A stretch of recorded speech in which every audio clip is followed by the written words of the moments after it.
But when you look at the first 4 games they have to play coming out of the gate, you start out with Atlanta, then you have the 49ers. And when the 49ers are healthy, that is one of the most rugged teams in all of the National Football League on both sides of the football. Back, yeah. Bosa's back. All those guys that were hurt last year. I mean, the 49ers were just decimated. We talk about how the Eagles were decimated by injuries last year. That 49ers defense was decimated by injuries last year, which contributed heavily to their demise in 2020. Then after that, you have to go down to Dallas on a Monday night and face that offense if Dak Prescott is healthy. And I'm watching CeeDee Lamb on that Hard Knocks, and watching him. And this kid is flat out scary with the footballs in his hands. Then you come back home and you got to face Andy Reid and the Kansas City Chiefs. That's a tough murderer's row to start a season with.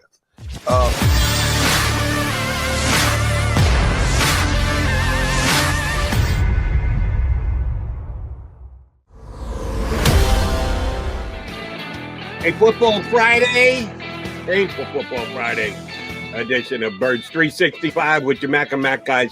John McMullen, Jody McDonald here with you. Hoping to be joined by Derrick Gunn shortly, the host of the Eagles live post-game show here up on the JAKIB Media channel, YouTube channel, which you were part of last night, J-Mac. You're going to be part of the post-game show too? I was on late with Devin. It's Derrick Gunn, Devin Caney, and Mark Barzetta, obviously. So, and Lane Johnson as well. And Lane, by the way, was not happy. Wasn't even a part of this. He was not happy. So everybody can check out his reaction on the JAKIB Media YouTube page, and my reaction as well with those guys and Gal. Devin's doing a great job as well.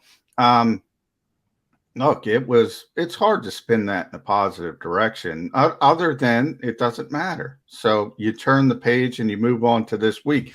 My biggest concern as we wait for Derrick Gunn to pop on here, Jody, is, we're getting those early indications that the Eagles are playing the Jets next week. Your Jets, and they're going to have joint practices in advance.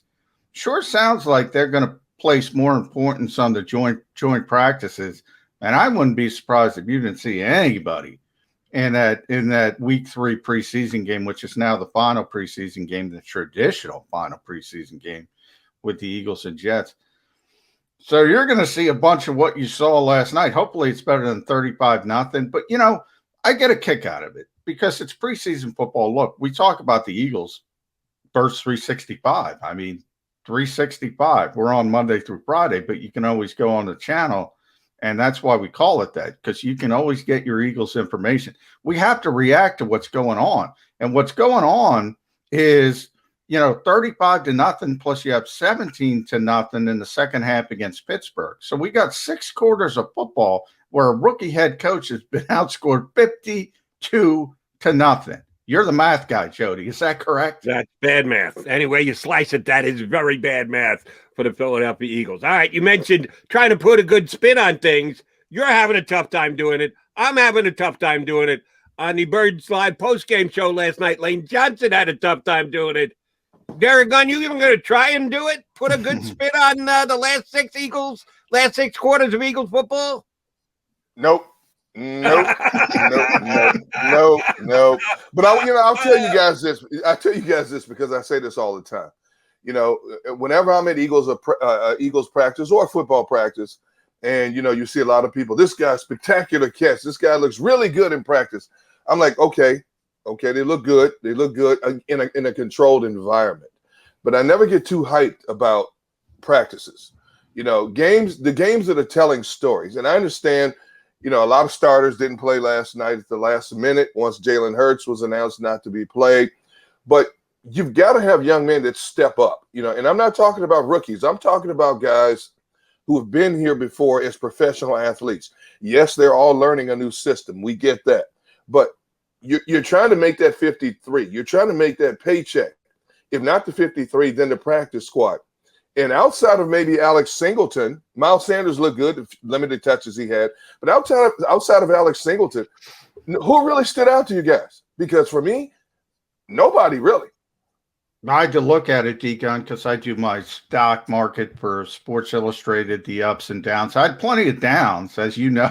I talked to you guys on the postgame show. Yep, I was looking for upside at TJ Edwards. I thought he played well. Almost, I think he's been better in pass coverage than people give him credit for. So I think he was a bit of a surprise. I think Devonta Smith struggled, but the route running was there. That Absolutely. part of it, you figure he'll start catching the football. But one guy, exhibit A to what you just said about practice versus games, Jalen Reagor. We were all raving. I'm there every day. I mean, we can only report what we see. We said the one-handed catch. It was phenomenal. It was OBJ-like. I watched him last night in the game. The route running, exact opposite of Devonta Smith. Just awful. And this guy's got to be the second receiver on this team.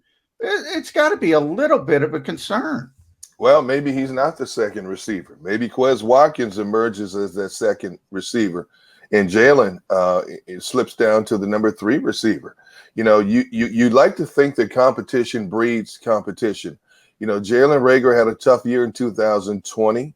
Okay, Quez Watkins has been the talk of training camp, and then they draft this Devonta Smith, number 1 this year. So if I'm Jalen, I'm thinking, okay, I've got to step up my game. I've got to elevate my play to justify me being here, not just as a player, but as a first-round draft pick for this organization. And outside of the time that we found out he got yelled at by Nick Sirianni on August 4th, he had improved. He went out the next day, had a great practice. But a receiver is only as good as the quarterback who gets him the ball. And obviously he only had limited amount of reps, but you're right. I didn't see the separation I wanted to see from him in certain situations. Devonta Smith, that one move that he had where he did a quick, like a skinny post and then dipped it back to the outside, that's what I expect to see. That's what I was accustomed to seeing from him in Alabama. And if he does that for this team, it's going to open up a lot of things. But you're right. Jalen Reagor has to elevate his game. Because I've said this on other platforms, including my own Gun on One, and I'll say it on your show this morning. I think the starting wideouts are going to be Smith and Quez Watkins, and Jalen Reagor moves to the slot position if he continues to improve, which means Greg Ward won't get as many touches. I think the slot position is the perfect spot for Greg Ward, but I think Jalen Reagor has a little bit better quickness if he utilizes all those assets. But right now, it's not happening for him. But there's still plenty of time between now and the time they kick the season off for real.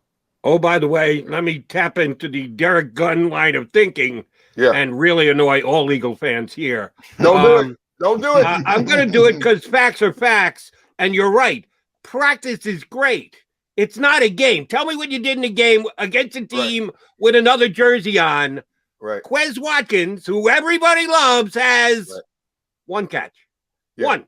Yeah. 2 games. 1 catch, 79-yard touchdown. A great catch. He has 1 in 2 games. He got the same number of catches as you, me, and Johnny Mac combined last night. That would be 0.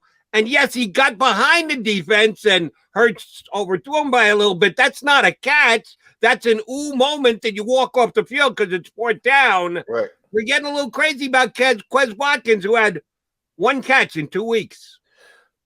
Again, you're only as good as the amount of balls get thrown your way. For whatever reason, Quez didn't get those balls thrown his way last night. I don't know. Maybe he doesn't have that chemistry, that timing yet with a Joe Flacco. But the one thing that really bothered me was the fact that once it was decided that Jalen Hurts was not going to play, Sirianni decides to pull all of his starters basically on the offense. And, correct me if I'm wrong, but there could be a point in time when Joe Flacco has to play with his starting offense somewhere this season. I hope Jalen Hurts doesn't get hurt, but Flacco needs those game reps to get comfortable with that guy. It's one thing to practice it, but you got to get out there and perfect it in a game situation. This was a perfect scenario, especially since the Patriots left their starters in for a much longer time than I thought they were going to be in. So why not have Flacco play with some of these frontline guys? The Ertzes, the Goddards, the offensive line that was intact. Finally, Sam Amala was out there, could have played. Why not play all these guys? It just, even if it was only 1 series together, just work up a little sweat with these guys. He was out there with 2s and 3s, and it was a struggle because he was playing against the Patriots frontliners for the most part. But I just thought Sirianni could have used that situation a little bit better than he did.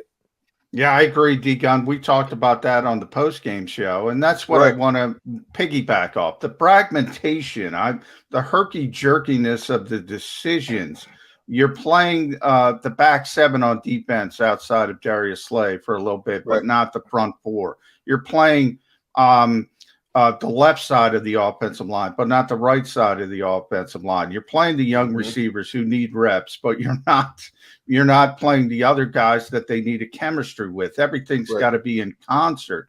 So that was my biggest problem. Look, yeah, I said they've been outscored 52-0 in 6 quarters. That's not good. They had their first third down conversion, what I think 151 left in the first half. First third down conversion of the preseason, not just of last night.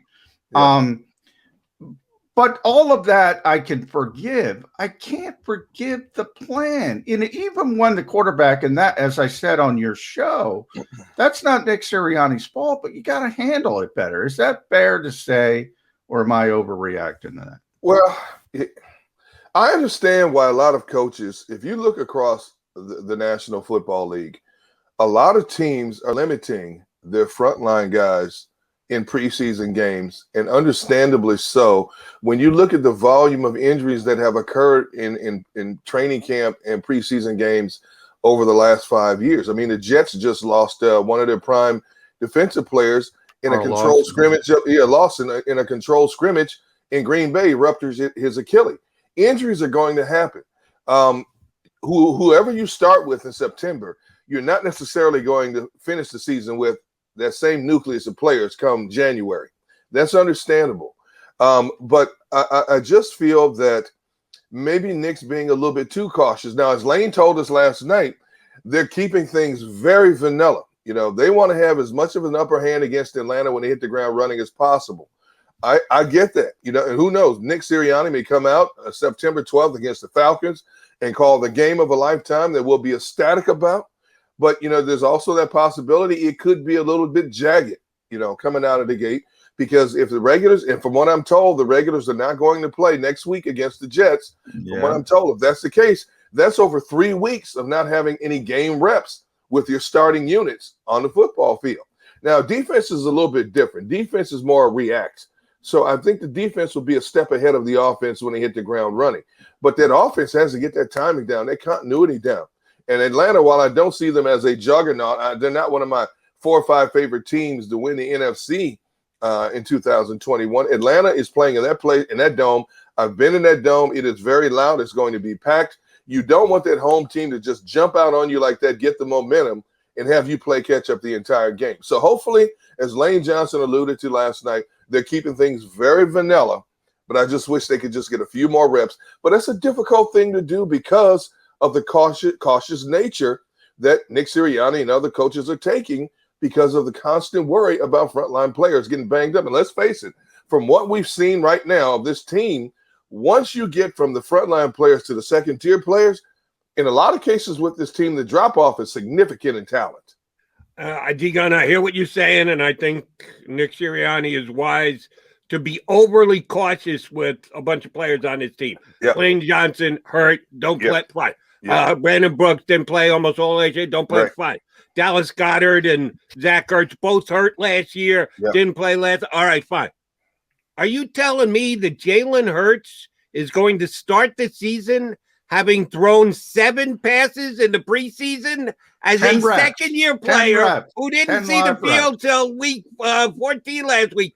He's going to get 7 passes in the preseason and go beat the Falcons? It's the way it looks right now, although officially Sirianni has not named Jalen Hurts as the starting quarterback. You know, Well, wait a minute. We saw Flacco and Mullins play last night. You don't have to announce anything. We all know it's going to be Jalen Hurts. You know what? If I'm a betting man and if I'm playing with Monopoly money, I'm putting all of my Monopoly money on Jalen Hurts as your starting quarterback. But what we've seen of Flacco, again, is based on Flacco playing with a collection of young players still finding their way, second-tier offensive linemen around him. He didn't even get to throw to Goddard or Ertz last night, so that the chemistry there is limited as well. You know, Sirianni and the coaching staff was very ecstatic about the work they put in a controlled environment against the Patriots. I'm sure they'll do some exceptional things next week in a controlled environment against the Jets. But for me, it's always about those game reps. The speed's a little bit different. You know, the quarterback's not getting hit in those controlled reps. There's no unnecessary shots taken in those control reps. When you drop the flag for real, that's when everything, expedites a little bit more, becomes a little bit more serious. And Flacco's been around the block. He knows this game inside and out. But when you're trying to learn the game in a new system with a collection of new people, there needs to be some type of cohesion, a little bit better cohesion, I think, when you hit the ground running, when it counts for real. Yeah, that's a good word, D. Gunn. I want to talk about reps and I want to talk about the starting quarterback, and I'm going to call him the starting quarterback because he's protected more than Tom Brady and Peyton Manning in his prime. So I'm going to say he's the starting quarterback. And I want to compare it to Devonta Smith because we all know Devonta Smith. We saw him at Alabama. This is the Heisman Trophy winner. This is a kid with a top-tier skill set. I mean, tippy-top skill set to play the wide receiver position. You saw the ability to get up the line of scrimmage. You saw the route running. And, oh, by the way, you saw the hiccups because guess what? Those are his first NFL reps. He made a lot of mistakes. Now, we have a second-year quarterback who's got a little bit more experience.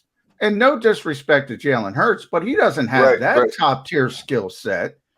And we're going to send him to Atlanta on September 12th with 10 reps under his belt and say, go do it, Jalen Hurts. I got a problem with that. And, as you mentioned, that's the plan. And the Eagles are going to value the joint practices with the Jets more than the preseason game. Boy, if this goes badly, I think it's going to be fair to criticize not only Nick Sirianni, but this is an organizational decision. This comes from the top. Yeah, but, if it goes bad the first game, you still have 16 games to get it right, But when you look at the first 4 games they have to play coming out of the gate, you start out with Atlanta, then you have the 49ers. And when the 49ers are healthy, that is one of the most rugged teams in all of the National Football League on both sides of the football. Bosa's back, Bosa's back. All those guys that were hurt last year, the 49ers were just decimated. We talk about how the Eagles were decimated by injuries last year. That 49ers defense was decimated by injuries last year, which contributed heavily to their demise in 2020. Then after that, you have to go down to Dallas on a Monday night and face that offense if Dak Prescott is healthy. And I'm watching CeeDee Lamb on that Hard Knocks, and watching him. And this kid is flat out scary with the footballs in his hands. Then you come back home and you got to face Andy Reid and the Kansas City Chiefs. That's a tough murderer's row to start a season with. If they can come out of that at least 2-2, they're still in a very good position. But man, if they started 0-4, and I'm not being negative, people out there, D Gunn, don't be negative. I'm not being negative. I'm trying to be a realist. I'm being realistic about the possibilities here. Then we're going to look back and say, well, it's because of the lack of reps they got in game situations in preseason. It wasn't a cohesion. If the running game doesn't establish itself, if the deep go routes are off by a fraction of a second, overthrows, underthrows, we're going to attribute it to, man, they could have used a few more game reps to get this thing right. Now look where they are right now, behind the 8 ball. D-Gun, we've heard from the defensive coordinator, Jonathan Gannon, that a big part of what he's going to try and instill is deception. We're going to hit you with stuff that you're not going to see coming. Right. Well, he didn't hit the Patriots with anything. The only thing we didn't see coming was effective Eagle defensive play. Right. Are we going to buy into the, deception, and we're keeping our deception deceptive. We're not going to let you see it. We're not going to show you anything. That's easy to say, but it's tough to swallow. You swallowing any of it? I'm going to give him the benefit of the doubt until I see it for real. And I understand you don't want to play your hand yet. And I know they're going to line up in some 4-3s. They're going to line up in some 3-4s. They're going to give you a quarterback defensive looks, and then all of a sudden back out of those looks and bring something else and bring blitzes from places you're not expecting. All we can go by is what he tells us right now. You look at teams, a lot of teams don't show you a whole lot. They play basics. Look at the Patriots. They ran the ball 44 times last night. Okay. And what was alarming to me was, even though it was second-tier linemen in the trenches, they ran the ball so effectively in the middle of that Eagles defense, and the Eagles just couldn't stop it. I don't care who was running the ball for them, whether it was Sony Michel, whether it was this kid Stevenson, Harris, Damian Harris.